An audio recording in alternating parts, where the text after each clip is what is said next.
लंबोदरं परमसुन्दरमेकदन्तं पीताम्बरं त्रिनयनं परमं पवित्रम् ओद्य दिवाकर निभोज्वलकान्तिकान्तं विघ्नेश्वरं सकलविघ्नहरं नमामि। अखण्डमण्डलाकारं व्याप्तं येन चराचरं तत्पदं दर्शितं येन तस्मै श्रीगुरुवे नमः। नारायणं नमस्कृत्य नरं चैव नरोत्तमं देवीं सरस्वतीं व्यासं ततो जयमुदीरयेत्। जयतु जयतु देवो देवकी नन्दनोऽयं जयतु जयतु कृष्णो वृष्णवंशप्रदीपः जयतु जयतु मेघ श्यामल कोमलांगं जयतु जयतु पृथ्वी भारनाशो मुकुंद बर्हापीरं नटवरवपुः कर्णयो कर्णिकारम् बिभ्रद्वासः कनककपिशं वैजयन्तीं च मालाम् रन्ध्राणवेणुरधरसुधया पूर्णयन् गोपवृन्दैः वृन्दारण्यं स्वपदरमणं प्राविशद् गीतकीर्ति। श्रीराम राम रघुनंदन राम राम श्रीराम भरताग्रज राम राम श्रीराम रणकर्कश राम राम श्रीराम राम शरणं भव राम राम। श्रीरामचंद्र चरणौ मनसा स्मरामि श्रीरामचंद्र चरणौ वचसा गृह्णामि श्रीरामचंद्र चरणौ शिरसा नमामि श्रीरामचंद्र चरणौ शरणं प्रपद्ये। माता रामो मत्पिता रामचंद्र स्वामी रामो मत्सखा रामचंद्र सर्वस्वं मे रामचंद्रो दयालु नान्यं जाने नैव जाने न जाने रामाय रामभद्राय रामचंद्राय वेदसे रघुनाथाय नाथाय सीतायां पतये नमः। ध्याये नित्यं महेशं रजति गिरिनिभं चारुचन्द्रावतंसं रत्नाकल्पोज्ज्वलांगं परशुमृगवरा भीतिहस्तं प्रसन्नं पद्मासीनं समन्तासुतममणगणैर्व्याघ्रकृतिं वसानं विश्वाद्यं विश्ववन्द्यं निखिलभयहरं पञ्चवक्त्रं त्रिनेत्रम् अञ्जनानन्दनं वीरं जानकी शोकनाशनं कपीशमक्षहन्तारं वन्दे लङ्काभयङ्करं मूकं करोति वाचालं पङ्गुं लङ्घयते गिरिं यत्कृपात्तमहं वन्दे परमानन्दमाधवम्।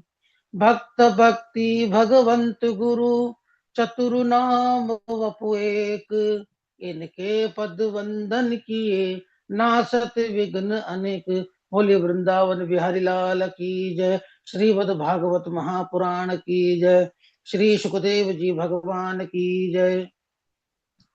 आइए संकीर्तन। कृष्ण गोविंद गोविंद गोपाल नंदलाल कृष्ण गोविंद गोविंद गोपाल नंदलाल कृष्ण गोविंद गोविंद गोपाल नंदलाल कृष्ण गोविंद गोविंद गोपाल नंदलाल। हे गोपाल नंदलाल हे गोपाल नंद लाल, हे गोपाल नंद लाल, हे गोपाल नंद लाल। कृष्ण गोविंद गोविंद गोपाल नंद लाल, कृष्ण गोविंद गोविंद गोपाल नंद लाल, गोपाल नंद लाल, हे गोपाल नंद लाल, गोपाल नंद लाल, हे गोपाल नंद लाल, गोपाल नंद लाल, हे गोविंद नंद लाल, गोपाल नंद लाल, हे गोविंद नंद लाल।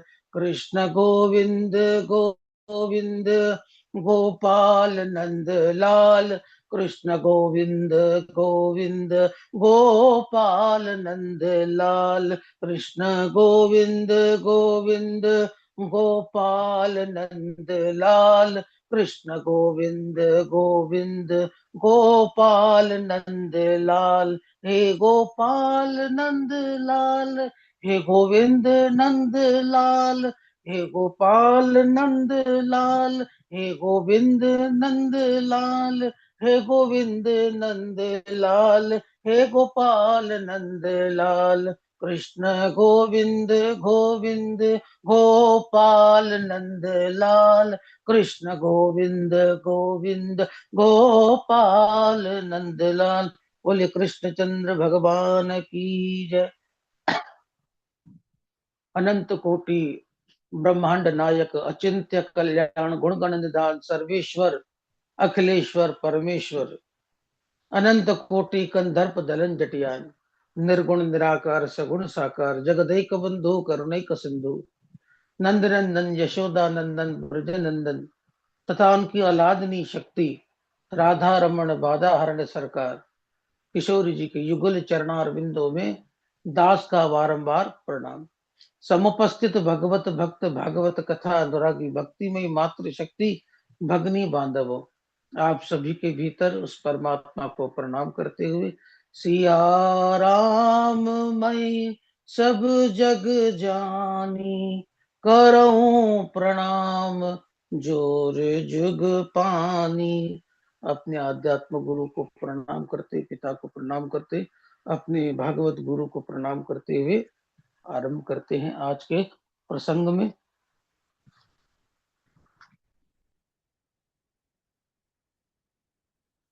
राजा परीक्षित श्री सुखदेव जी से प्रश्न करते हैं, भगवान श्री हरि अपनी माया से किस प्रकार इस जगत की सृष्टि करते हैं। सृष्टि विषयक प्रश्न पूछने पर सुखदेव जी मंगलाचरण करते हैं। अभी तक सुखदेव जी ने मंगलाचरण नहीं किया था, क्योंकि राजा परीक्षित ने जब यह प्रश्न किया था कि जो मरने वाला हो उसे क्या करना चाहिए, तब परीक्षित के हृदय में मृत्यु का भय था। इसीलिए श्री सुखदेव जी ने उस समय मंगलाचरण प्रारंभ नहीं किया था। पहले परीक्षित को अभय दान दिया, भय को समाप्त किया। जैसे ही कुशल डॉक्टर पहले रोग का निदान करता है, फिर औपचारिकता अदा करता है, तथा जब राजा परीक्षित ने सृष्टि विषयक प्रश्न पूछा तो श्री सुखदेव जी ने विचार किया, यह संसार बंधन में डालने वाला है, मोह में डालने वाला है।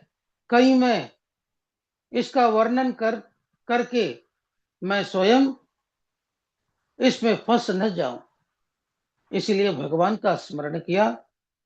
जैसे कटहल काटना हो तो पहले चाकू छुरी में तेल लगाया जाता है, जिससे वह छुरी काट के चिपकती नहीं। इस प्रकार संसार में प्रवेश करने से पूर्व भगवान के नाम रूपी स्नेह का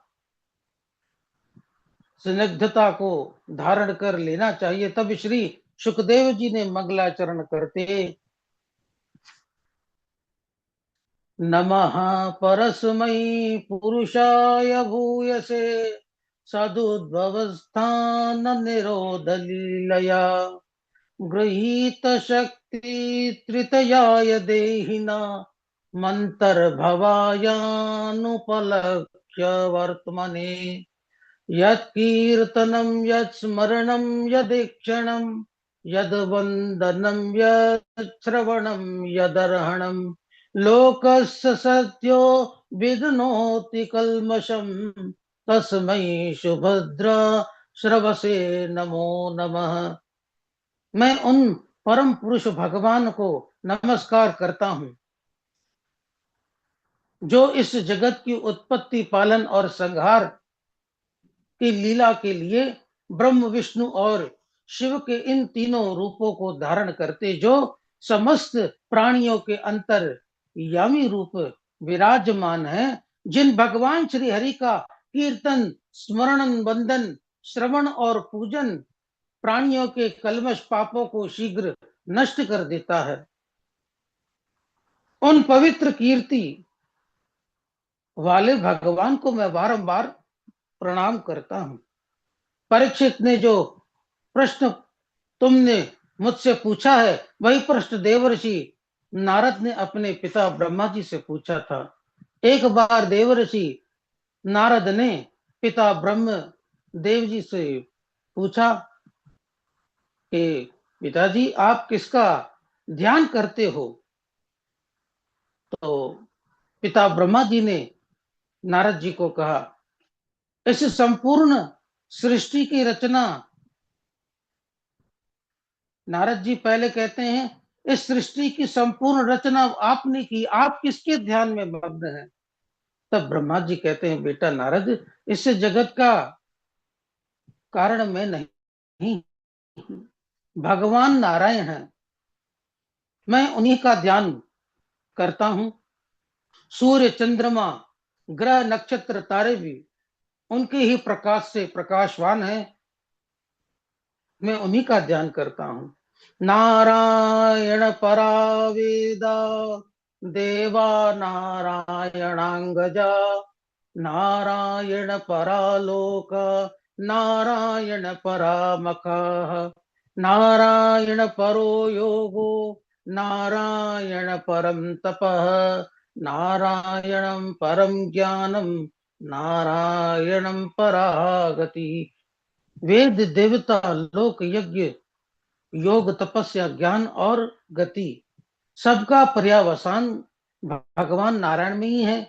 उन भगवान नारायण की इच्छा जब एको हम बहुश्याम, एक से बहुत होने की होती है, तो उन्होंने माया से अपने स्वरूप में काल, कर्म और स्वभाव को स्वीकार कर काल ने 3 गुणों में क्षोभ उत्पन्न किया, स्वभाव ने उन्हें रूपांतरित किया और कर्म ने महत्त्व को जन्म दिया। क्षोभ कहते हैं शांत तालाब यानी प्रकृति, पत्थर गिरना यानी क्षोभ, लहरों का फैलना, महातत्व से सृष्टि की शुरुआत। तो महातत्व से अहंकार उत्पन्न हुआ। अहंकार सात्विक, राजस और तामस, इन 3 प्रकार के हुए।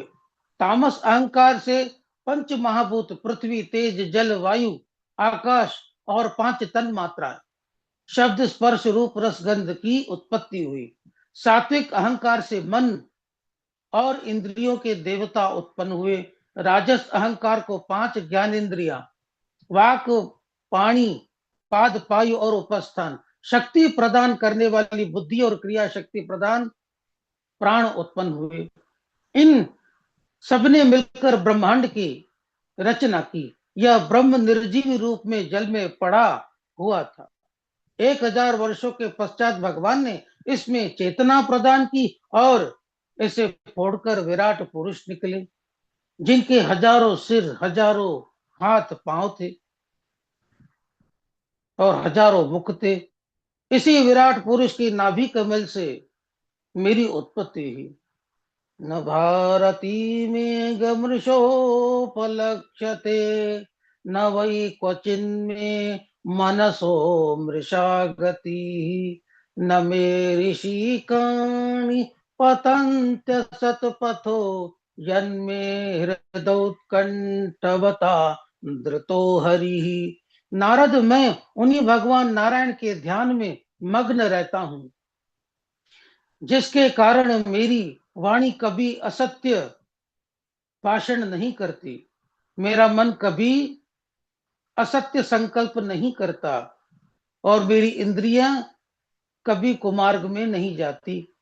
उत्पन्न होने के पश्चात जब चारों ओर मुझे कुछ भी दिखाई नहीं दिया, तो मैंने अपने उत्पत्ति स्थान को जानने की इच्छा से कमल नाल के सहारे जल में उतरा, परंतु हजारों वर्षों तक ढूंढने पर भी मैं उस कमल के मूल भाग को न प्राप्त कर सका। हार थककर मैं पुनः उसी स्थान पर लौट आया और चिंतन करने लगा। उसी समय आकाशवाणी हुई, स्पर्शेषु यच्छोडशमेकविंशन् निष्किंचनानां नृपयद्धनं विदुः। आकाशवाणी को मैंने सुना तो उसमें दो अक्षर सुनाई दिए, त और प। आकाशवाणी कहां से हुई, यह देखने के लिए जब मैं अपना चारों ओर घूमा तो मेरे चार सिर हो गए। आकाशवाणी को सत्य मान मैंने तपस्या करना आरंभ कर दी। मेरी तपस्या से प्रसन्न होकर भगवान ने मुझे अपने वैकुंठ लोक के दर्शन कराए और आज्ञा दी, सृष्टि करो। मैंने कहा, प्रभु, आप मुझे ऐसा ज्ञान प्रदान कीजिए जिससे जगत की सृष्टि करने पर भी मैं उसमें मोहित न हो जाऊं। उस समय भगवान ने मुझे चतुश्लोकी भागवत का उपदेश दिया। इन चतुश्लोकी भागवत के पहले इस श्लोक में परमात्म तत्व का, ब्रह्म तत्व का वर्णन किया गया, दूसरे में माया तत्व का वर्णन किया गया है, तीसरे में जीव तत्व का वर्णन किया गया, चौथे श्लोक में संसार में मुक्त होने का उपाय बताया गया है। अहमेवासमेवाग्रे नान्यद्यत् सदसत्परम् यश्चादहं यदेतच्च यो विशिष्येत सोऽस्म्यहम्। ब्रह्मा जी, इस जगत की सृष्टि से पूर्व केवल मैं ही था, मेरे अलावा और कुछ था ही नहीं। इस जगत के रूप में ही विद्यमान हूं, और यह जगत जब नहीं रहेगा तब केवल मैं ही रहूंगा। रत्रेरतम यत प्रतीयेत न प्रतीयेत चात्मनि तद्वदात्मनो मायाम यथा बासो यथा तमः।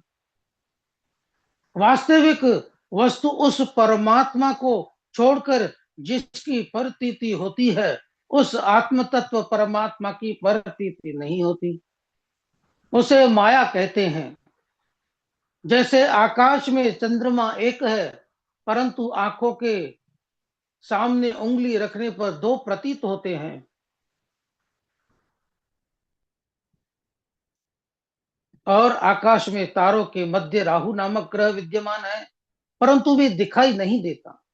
इसी प्रकार चराचर जगत में परमात्मा विद्यमान है, परंतु उनका ज्ञान नहीं होता।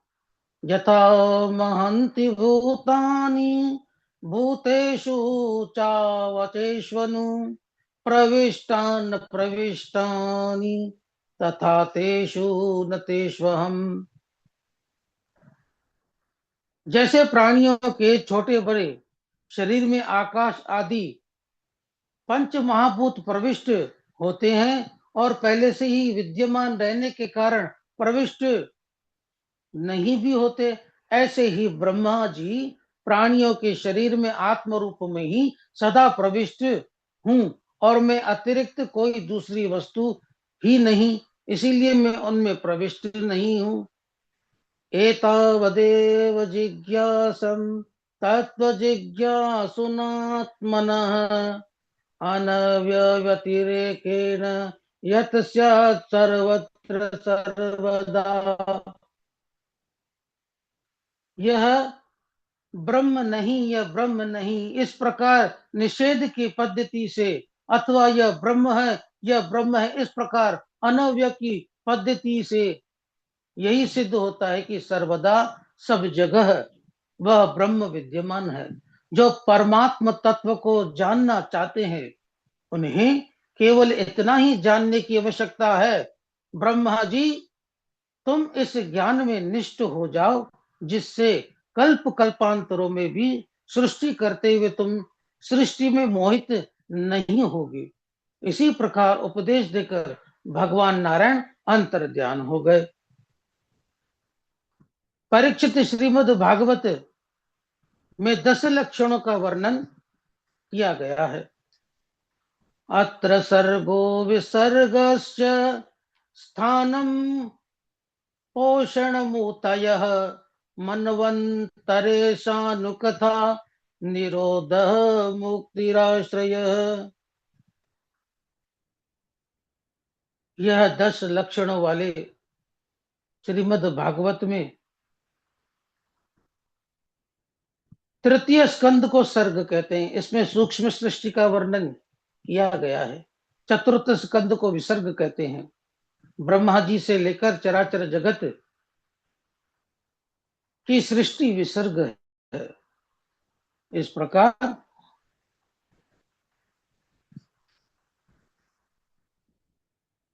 सर्ग और विसर्ग जो बताया गया है, जैसे कोई कुम्हार घड़ा बनाने से पहले मिट्टी तैयार करता है, मिट्टी का बनना सर्ग है, और उसी मिट्टी से घड़ा बनाना विसर्ग है। तो सर्ग और विसर्ग, इसके बारे में यहां पर बताया गया है। पंचम स्कंद को स्थान कहते हैं। प्रतिक्षण विनाश की ओर बढ़ने वाली सृष्टि को एक मर्यादा में स्थिर रखने से भगवान की जो श्रेष्ठता सिद्ध होती है उसे स्थान कहते हैं। छठवें स्कंद को पोषण कहते हैं। भगवान की अपने भक्तों पर अहित कृपा ही पोषण है।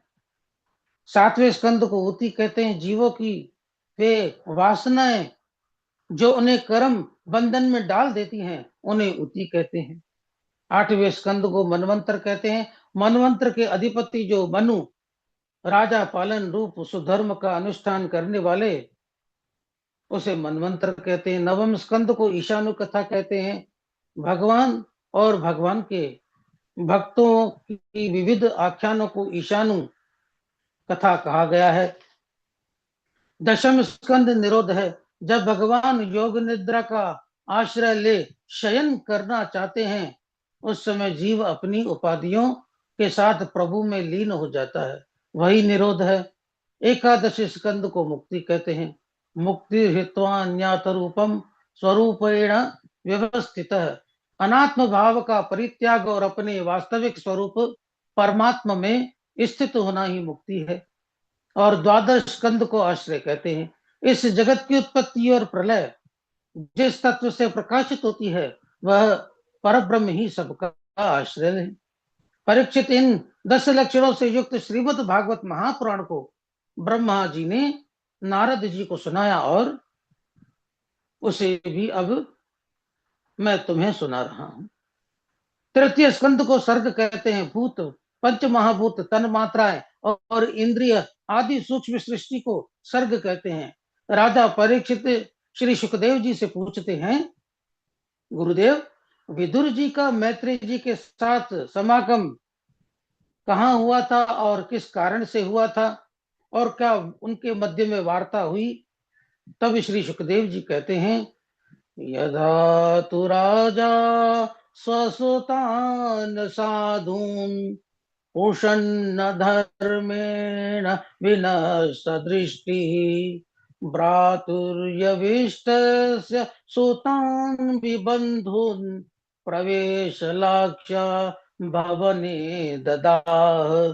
परीक्षित, जिस समय अंधे राजा धृतराष्ट्र पुत्र मोह में अंधे हो रहे थे, वह अन्याय पूर्वक अपने पुत्रों का पालन पोषण कर रहे थे। उस समय उन्होंने निरपराध महाराज पांडु के पुत्रों को, जो सब प्रकार से योग्य थे, लाक्षा भवन में जलाकर मारना चाहा, परंतु विदुर जी की सहायता से निकलने में सफल हुए। मार्ग में हिडम्ब से भीम का युद्ध हुआ। भीमसेन ने हिडम्ब का वध कर दिया। हिडम्ब की बहन हिडम्बा से विवाह कर उसमें से एक पुत्र जिसका नाम घटोत्कच था, उसका जन्म हुआ। पांडवों ने वन में निवास किया। जिस समय महाराज द्रुपद ने द्रौपदी के स्वयंवर का आयोजन किया, उस समय देश विदेश से अनेकों राजा स्वयंवर में आए। पांडव भी महात्मा के वेश में वहां आए। महात्मा वेशधारी पांडवों को भगवान श्री कृष्ण ने देखा और पहचान गए, पांडव हैं। पांडवों ने दूर से श्री कृष्ण को की मछली की आंख पर तीर दे, निशाने से तीर लगाएगा, द्रौपदी का विवाह उसके साथ होगा।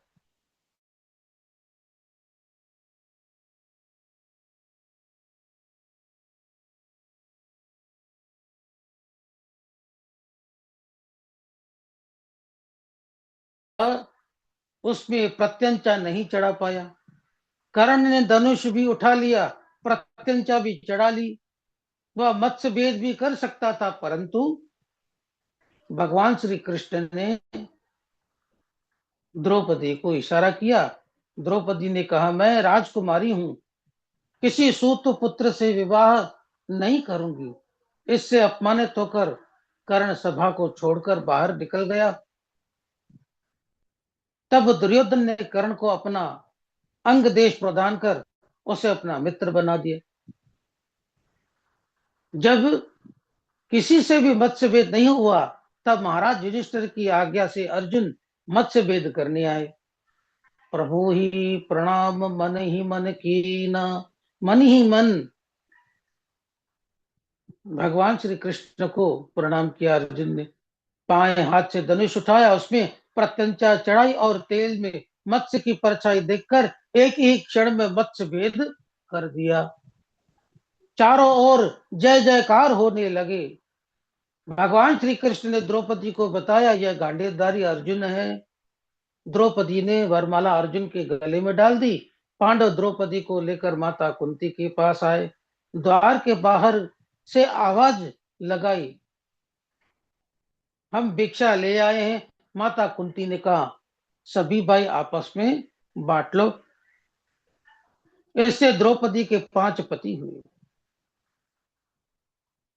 तो मार्कंडेय पुराण में ऐसा वर्णन मिलता है। जिस समय इंद्र ने अपने गुरु विश्वरूप का वध किया, उस समय इंद्र के शरीर से धर्म निकल गया और धर्मराज यमराज में समाहित हो गया। जिस समय इंद्र ने वृत्रासुर का वध किया, उस समय इंद्र का बल निकलकर वायु में समाहित हो गया। जिस समय इंद्र ने ऋषि गौतम की नारी अहिल्या का अपराध किया, उस समय इंद्र का रूप निकलकर अश्वनी कुमारों में समाहित हो गया। कालांतर में ऋषि दुर्वासा के वरदान स्वरूप माता कुंती ने जब धर्मराज का आह्वान किया, तो इंद्र के धर्म के रूप में धर्मराज युधिष्ठिर का जन्म हुआ। वायु देवता से इंद्र के बल के रूप में भीमसेन का जन्म हुआ। अश्वनी कुमारों से इंद्र के रूप में नकुल और सहदेव का जन्म हुआ और अर्जुन के रूप में स्वयं इंद्र उत्पन्न हुए। द्रौपदी यज्ञ से उत्पन्न हुई, जो इंद्र की पत्नी शची देवी है, जिससे 5 पांडवों का विवाह हुआ। जब महाराज धृतराष्ट्र को यह पता चला कि पांडव जीवित हैं, तो उन्हें हस्तिनापुर बुलवाया गया। पांडवों को रहने के लिए महाराज धृतराष्ट्र ने खांडव वन प्रदान किया। अर्जुन ने भगवान श्री कृष्ण की सहायता से इंद्र पर विजय प्राप्त कर खांडवन अग्नि को प्रदान किया और मैदानव की रक्षा की, जिससे मैदानव प्रसन्न होकर पांडवों को इंद्रप्रस्थ नामक नगरी बनाई। जब पांडव समृद्ध हो गए तो उन्होंने राजसु यज्ञ किया। उस राजसु यज्ञ में जब भगवान श्री कृष्ण की अग्र पूजा की जाने लगी, उस समय शिशुपाल भगवान श्री कृष्ण को अपशब्द कहने लगा। भगवान श्री कृष्ण ने उसके 100 अपराध क्षमा किए। जैसे ही शिशुपाल ने 101वां अपराध किया, भगवान श्री कृष्ण ने सुदर्शन चक्र का स्मरण किया और शिशुपाल का वध कर दिया। उस समय चक्र की तीव्रता के कारण भगवान श्री कृष्ण की तर्जनी अंगुली से रक्त बहने लगा। यह देख द्रौपदी ने अपनी नवीन साड़ी फाड़कर श्री कृष्ण की अंगुली में बांधी। भगवान श्री कृष्ण ने कहा, द्रौपदी, तुमने मेरे छोटे से गांव के लिए इतनी कीमती साड़ी फाड़ने की क्या आवश्यकता थी?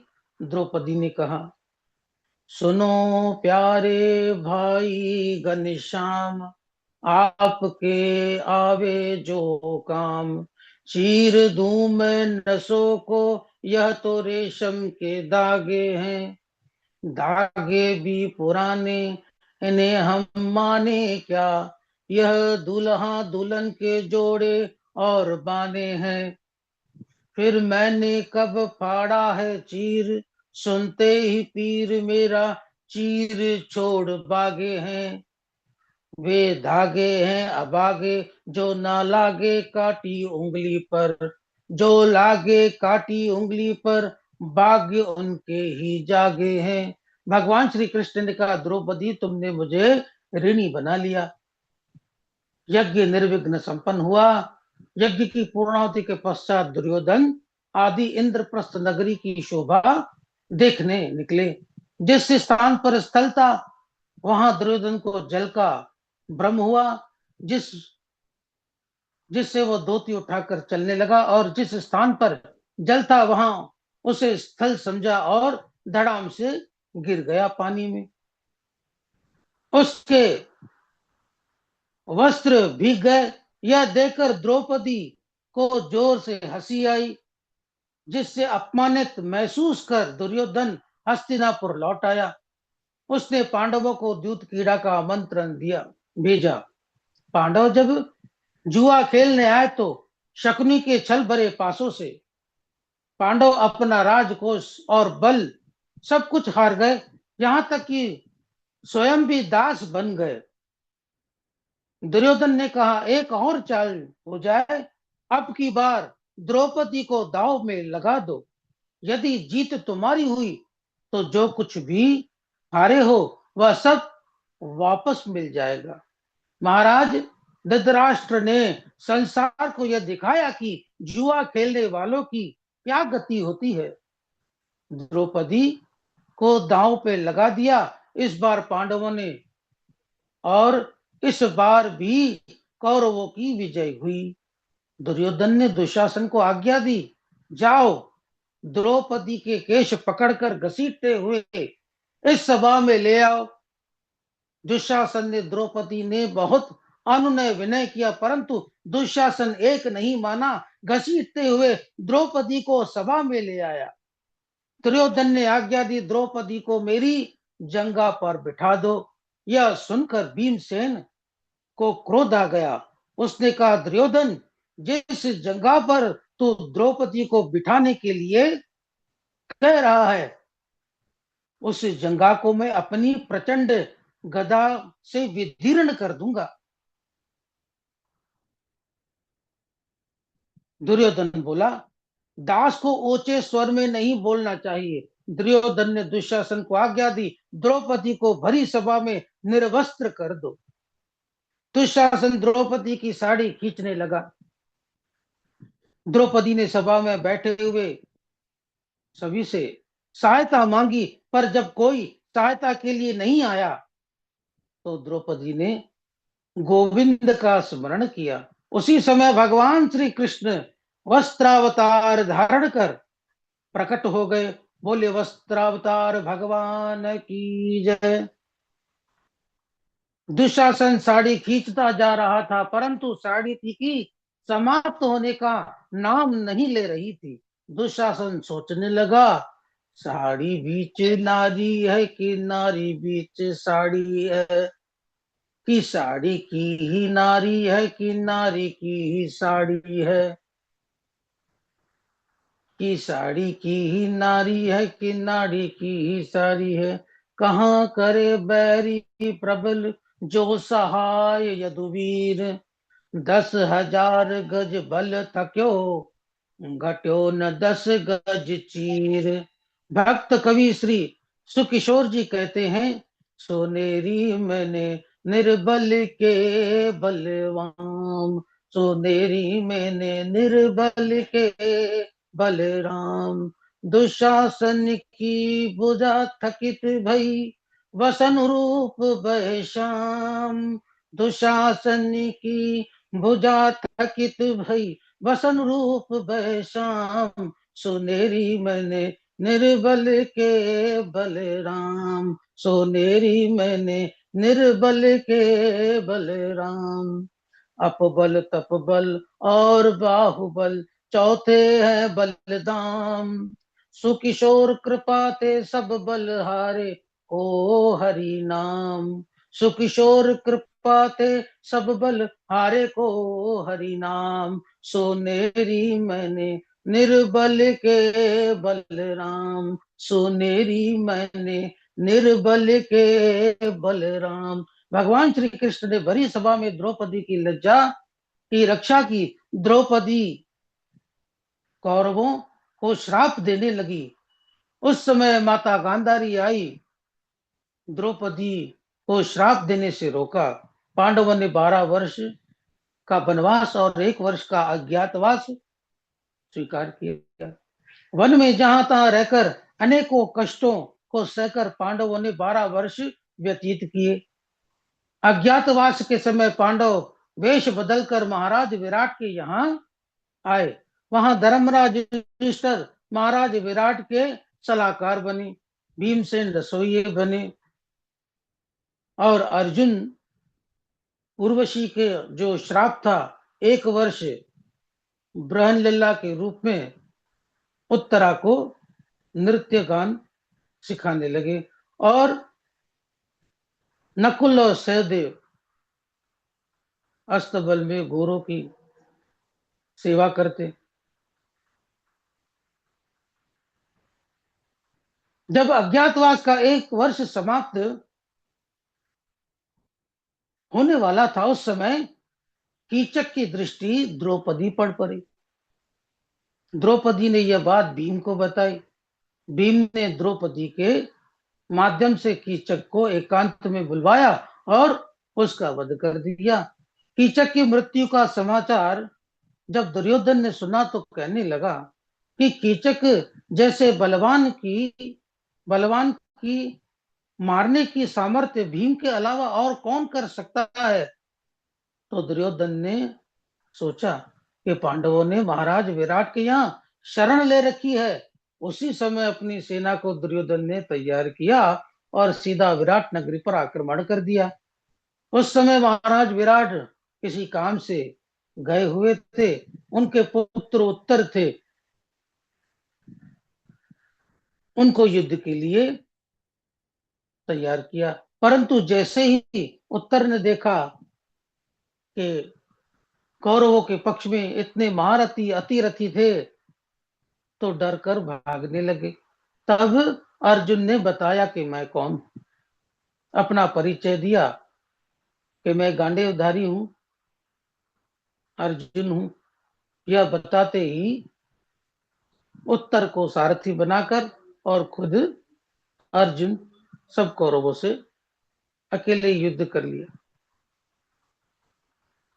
महाराज विराट को जब यह पता चला कि पांडव हमारे यहाँ दास बनकर रह रहे हैं तो वे बड़े लज्जित हुए। उन्होंने अर्जुन से अपनी पुत्री उत्तरा का विवाह करने के लिए कहा तो अर्जुन ने कहा, महाराज इसे मैंने शिक्षा प्रदान की है, यह मेरी पुत्री है, अतः आप इसका विवाह मेरे पुत्र अभिमन्यु से कर दीजिए। अर्जुन के इस प्रकार कहने पर महाराज विराट ने उत्तरा का विवाह अभिमन्यु से कर दिया। पांडवों ने संधि प्रस्ताव के लिए भगवान श्री कृष्ण को शांति दूत बनाकर भेजा। दुर्योधन ने भगवान श्री कृष्ण के स्वागत सत्कार की बड़ी तैयारियां कर रखी थी। जब भगवान श्री कृष्ण आए तो